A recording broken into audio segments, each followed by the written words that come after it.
সমগ্ৰ এই বিকশিত ভাৰত সংকল্পৰ লক্ষ্য হ'ল যে অসমৰ প্ৰত্যেকখন গাঁৱক সামৰি লোৱা আৰু গাঁৱৰ ৰাইজৰ লগত বিভিন্ন ধৰণৰ আঁচনিৰ বিষয়ে আলোচনা কৰি এই আঁচনিসমূহৰ পঞ্জীয়ন আৰু হিতাধিকাৰীক 100%লৈকে লৈ যোৱা। এই বিকশিত ভাৰত সংকল্পত আমি আপোনালোকৰ মাজত গৈছো আৰু আমি সুধিছো যে আপোনালোকৰ কোনোবাই এতিয়াও গেছ পোৱা নাই নেকি? যিসকলে উজ্জ্বলা গেছ পোৱা নাই তেওঁলোকে ফৰ্মখন ফিলআপ কৰিলে ভৱিষ্যতৰ দিনত গেছ পাব আৰু গেছ পোৱাৰ লগে লগে তেওঁলোকে আন কমাৰ্চিয়েল গেছতকৈ কম দামত গেছ লাভ কৰিব। ঠিক তেনেধৰণে যাৰ ৰেচন কাৰ্ড আছে, ৰেচন কাৰ্ড থকা প্ৰত্যেক মানুহে চৰকাৰৰ পৰা এখন কাৰ্ড পায় যাক আয়ুষ্মান ভাৰত কাৰ্ড বুলি কয়। এই আয়ুষ্মান ভাৰত কাৰ্ডখন পোৱাৰ লগে লগে আমি 5 লাখ টকালৈকে বছৰত নৰেন্দ্ৰ মোদী ডাঙৰীয়াৰ আয়ুষ্মান ভাৰত আঁচনিৰ জৰিয়তে আমি বিনামূলীয়াকৈ চিকিৎসা সাহায্য লাভ কৰিব পাৰোঁ। আমাৰ ইয়াতে কেইবাটাও আঁচনিৰ আমি প্ৰপত্ৰ পাওঁ য'ত নেকি কৃষকসকলে প্ৰধানমন্ত্ৰী ফচল বীমা যোজনাৰ কাৰণে নাম পঞ্জীয়ন কৰিব পাৰে। ইয়াতে আমি আমাৰ অটল পেঞ্চন যোজনাৰ কাৰণে নাম আমি ৰেজিষ্টাৰ কৰিব পাৰোঁ। এক্সিডেণ্ট হ'লে আমি ইঞ্চুৰেঞ্চ পাম। আমাৰ ঘৰৰ মুৰব্বীজনৰ মৃত্যু হ'লে আমি পেঞ্চন পাম। প্ৰধানমন্ত্ৰী অটল পেঞ্চন আঁচনি, জীৱন জ্যোতি বীমা আঁচনি, সুৰক্ষা বীমা আঁচনিৰ দৰে বহুত কেইখন আঁচনিৰ ইয়াতে প্ৰপত্ৰ আছে যাক ফিলআপ কৰাৰ পিছত আমি আমাৰ দুখ আৰু দুৰ্যোগৰ সময়ত আমি চৰকাৰৰ পৰা সহায় পাব পাৰোঁ। এই ধৰণে প্ৰধানমন্ত্ৰী মোদী ডাঙৰীয়াৰ কাৰ্যকালত যিমানবিলাক আঁচনি আছিল এই গোটেইবিলাক আঁচনিৰ বিষয়ে কথা বতৰা পাতিবলৈ আৰু তাৰ লগত যিসকলে আঁচনিৰ পৰা বঞ্চিত হৈ আছে তেওঁলোকক পঞ্জীয়ন কৰিবলৈ আমি আপোনালোকৰ মাজত উপস্থিত হৈছো। শ্ৰদ্ধাৰ ৰাইজ, মই যেতিয়া মধ্যপ্ৰদেশ যাওঁ, ৰাজস্থান যাওঁ, মই কওঁ ভাৰতত ডাবল ইঞ্জিন চৰকাৰ চলি আছে, কিন্তু যেতিয়া মই কোকৰাঝাৰত আহোঁ মই কওঁ কোকৰাঝাৰত ট্ৰিপল ইঞ্জিন চৰকাৰ চলি আছে।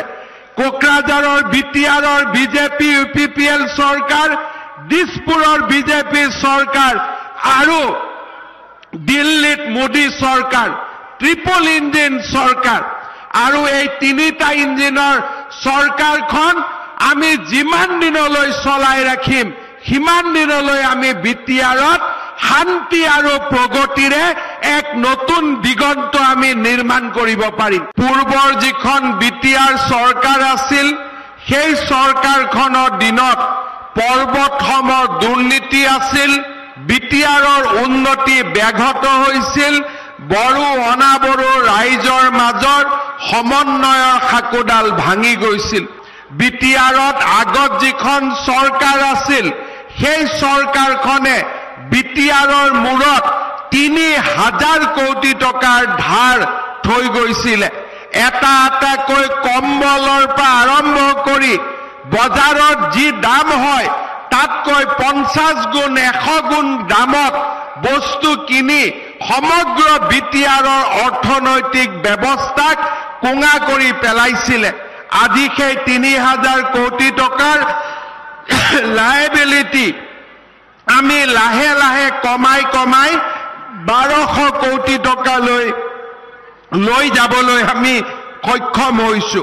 শ্ৰদ্ধাৰ ৰাইজ, যিবিলাকে হাজাৰ হাজাৰ কোটি টকা দুৰ্নীতি কৰিলে, যিবিলাকে বিটিআৰত কেতিয়াও উন্নতি আহিব নিদিলে, যিবিলাকে বিটিআৰত কেতিয়াও শান্তিৰ পৰিৱেশ আহিব নিদিলে, যিবিলাকে বিটিআৰত শিক্ষাৰ পৰিৱেশ আহিব নিদিলে, তেওঁলোকে ইলেকশ্যন আহিলে কয় যে বিজেপি থকা UPPLৰ চৰকাৰ বিজেপি চৰকাৰক ভাঙি দিয়ক, আমাৰ চৰকাৰ নিৰ্মাণ কৰক। মই তেওঁলোকক সুধিব খোজো যে আপোনালোকৰ চৰকাৰ বিটিআৰত 10 বছৰ 12 বছৰ 15 বছৰলৈকে আছিল, তেতিয়া বিটিআৰত বাৰে বাৰে সাম্প্ৰদায়িক সংঘৰ্ষ কিয় হৈছিল? বিটিআৰত আজিৰ দৰে শান্তিৰ পৰিৱেশ কিয় অহা নাছিল? বিটিআৰত আজিৰ দৰে প্ৰগতি আৰু বিকাশৰ পৰিৱেশ কিয় অহা নাছিল? তাৰ উত্তৰ এটাই যে তেওঁলোকে ব্যক্তিগত স্বাৰ্থত গৈছিলে আৰু প্ৰমোদ বড়ো ডাঙৰীয়াৰ নেতৃত্বত বৰ্তমানৰ বিটিআৰ চৰকাৰখনে বিটিআৰৰ সামগ্ৰিক উন্নয়নৰ বাবে কাম কৰিছে আৰু সেইবাবে এই বিটিআৰ চৰকাৰখনক আমি শক্তিশালী কৰিব লাগিব আৰু বিটিআৰ চৰকাৰখনক আমি আগুৱাই লৈ যাব লাগিব, যাতে অসমৰ লগতে বিটিআৰৰ লগতে আমাৰ সমগ্ৰ অঞ্চলটোৰ ৰাইজ উপকৃত হ'ব পাৰে। যোৱা কেইদিনমান আগতে আপোনালোকে সকলোৱে শুনিছিলে যে উত্তৰাখণ্ডৰ টানেলত কাম কৰিবলৈ যাওঁতে সঞ্জয় বসুমতাৰী আৰু ৰাম প্ৰসাদ নাৰ্জাৰী কেনেকৈ টানেলত বন্ধ হৈ আছিল। প্ৰধানমন্ত্ৰী নৰেন্দ্ৰ মোদী ডাঙৰীয়াৰ প্ৰচেষ্টাত 17 দিন ভাৰতৰ সেনাবাহিনী NDRF আৰু প্ৰযুক্তিৰ সহায়ত যুদ্ধ কৰি সঞ্জয় বসুমতাৰী আৰু ৰাম প্ৰসাদ নাৰ্জাৰীক জীৱন্তে প্ৰধানমন্ত্ৰী নৰেন্দ্ৰ মোদী ডাঙৰীয়াই নিজ জন্মভূমিলৈ আকৌ এবাৰ পঠিয়াই দিছিলে। আজি তেনে এক সংবেদনশীল নেতৃত্বৰ লগত আমি কাম কৰিছো। শ্ৰদ্ধা ৰাইজ, বিটিআৰক আমি সকলোৱে আজি বিটিআৰ প্ৰশাসনক ধন্যবাদ জনাম যে ছুপাৰ 50ৰ প্ৰথমবাৰ আৰম্ভ কৰিয়ে 5জনকৈ ছাত্ৰ ছাত্ৰী আজি IITৰ দৰে শিক্ষানুষ্ঠানত নামভৰ্তি কৰিবলৈ সক্ষম হৈছে।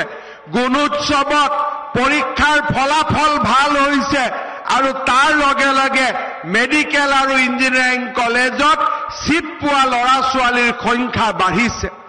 আজি আমি সকলোৱে উন্নয়নমূলক পৰিৱেশৰ লগত এটা কথা আজি আমি সকলোৱে স্বীকাৰ কৰিব লাগিব যে যোৱা 3টা বছৰত বড়োলেণ্ডত এটাও বোমা বিস্ফোৰণ হোৱা নাই, এটাও গুলীকাণ্ড হোৱা নাই আৰু কোনো ধৰণৰ সাম্প্ৰদায়িক সংঘৰ্ষৰ সৃষ্টি হোৱা নাই।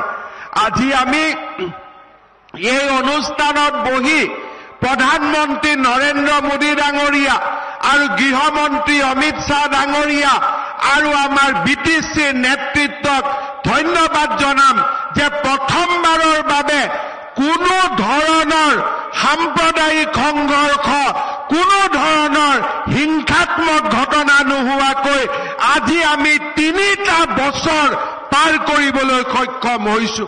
শ্ৰদ্ধা ৰাইজ, বিটিআৰত শান্তি লাগে আৰু শান্তি হলে বিটিআৰত উন্নতি আহিবই। আজি নৰেন্দ্ৰ মোদীৰ চৰকাৰ আছে, দিছপুৰত বিজেপিৰ চৰকাৰ আছে আৰু কোকৰাঝাৰত UPPL আৰু বিজেপিৰ চৰকাৰ আছে। উন্নতিৰ কোনো অসুবিধা নাই, কিন্তু উন্নতিৰ বাবে আমাক শান্তি লাগিব।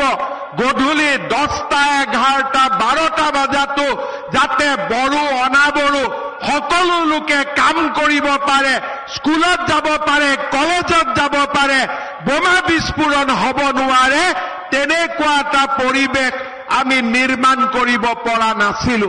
কিন্তু যোৱা 3টা বছৰত আমি শান্তিৰ যি পৰিৱেশ নিৰ্মাণ কৰিলো, মই কথা দিব পাৰো, গ্যাৰেণ্টি দিব পাৰো যে এনেকুৱা ধৰণৰ পৰিৱেশ যদি আৰু 5টা বছৰ আমি ধৰি ৰাখিব পাৰো, বড়োলেণ্ড ভাৰতবৰ্ষৰ ভিতৰতে এটা উন্নত অঞ্চললৈ ৰূপান্তৰ হ'ব, তাত মোৰ কোনো সন্দেহ নাই।